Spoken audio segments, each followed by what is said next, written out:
Part of the job of a prosecutor is to determine what cases should go to trial.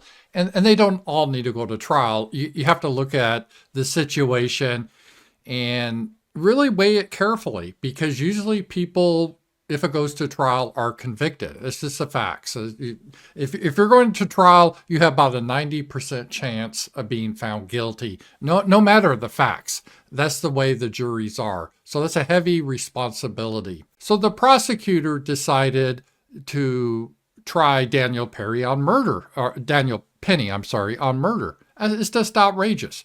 But the prosecutor's name is Daphna Yoran. So let's just take a look at her. And thinking about what it is that I've been doing all these years. The first thing that comes to mind, I assume it's a real woman.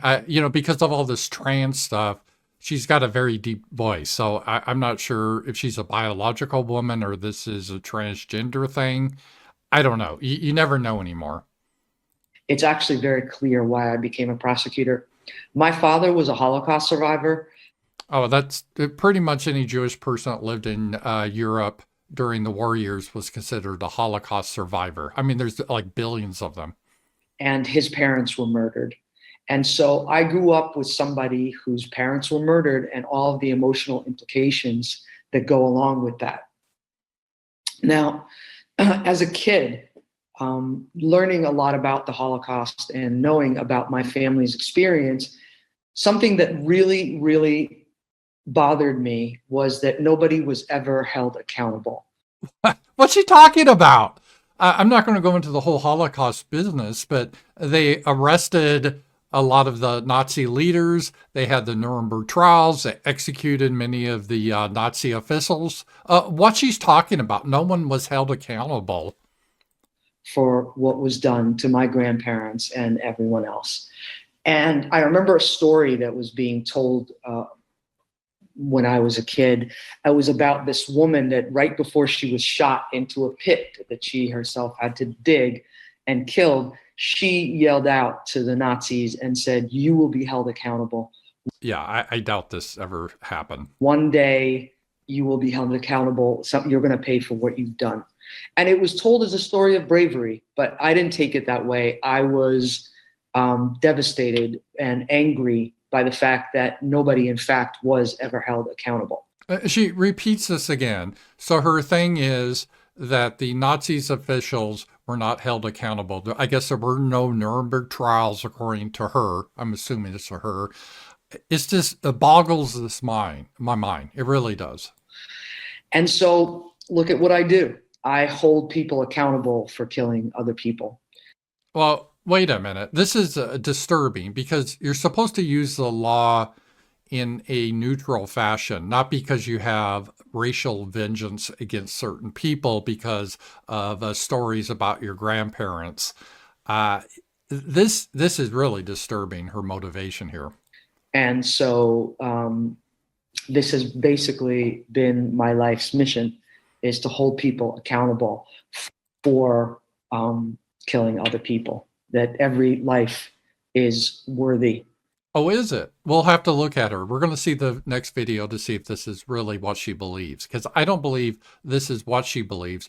She has a hatred of all white people, even though Americans, we fought against the Nazis, Christian Americans. She has a racial hatred, in my opinion, towards white people. And Penny is white, so that's one of the reasons she's going after him. Because let's face it, if Penny, let's say, held down a white homeless guy, a thug, there'd be no prosecution here. Or if Penny had been a black guy, there'd be no prosecution. Of being accounted for. Now, what holding people accountable means has changed for me. Yeah, it depends on the race and she doesn't hold everyone on the same standard. And we'll see this. So I'm going to give you an example of something that I did with a recent case of mine. And this has never been done in my office. I had a murder case where the defendant did not intentionally kill the victim. he went into an ATM on the Upper West Side and tried to rob an individual. Well, if someone dies when you're mugging them, you're guilty of murder. This wasn't like, oh, I was really tired driving and I fell asleep and I killed someone accidentally, which you're still be guilty of like manslaughter. No, this is you're trying to do harm to the person. Unfortunately, it was an older individual. He was 86. So this piece of shit targeted an old man that was 86 years old, or it might have been an old woman. So this is a predator going after an elderly person, robbing them of money. And in the course of the robbery, he fell to the ground, and as a result, he died. Yeah, he was murdered. This is, under the law, a felony murder, which is akin to intentional murder. Right, it should be. We don't want people, and I don't want in my society young people that are targeting old people at ATM machines and robbing them, knocking them to the ground and killing them. Fuck that. I don't want that bitch.